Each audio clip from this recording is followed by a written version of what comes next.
Alright guys, so we're starting with question number 9. It says Miss Gonzalez packs 45 boxes with limes. Each box holds 100 limes. How many limes can Miss Gonzalez pack into these boxes? Alright, so I'm still going to circle my numbers. 45, 100. How many limes can Miss Gonzalez pack into these boxes? Okay, so we're looking for a total.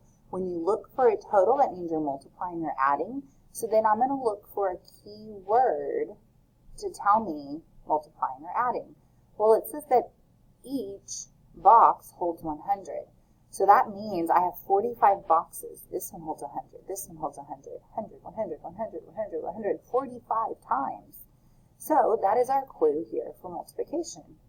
So when I do 45 100 times, okay, you can do 45 times 1, which gives you 45, and then move your zeros over. So you get 4,500.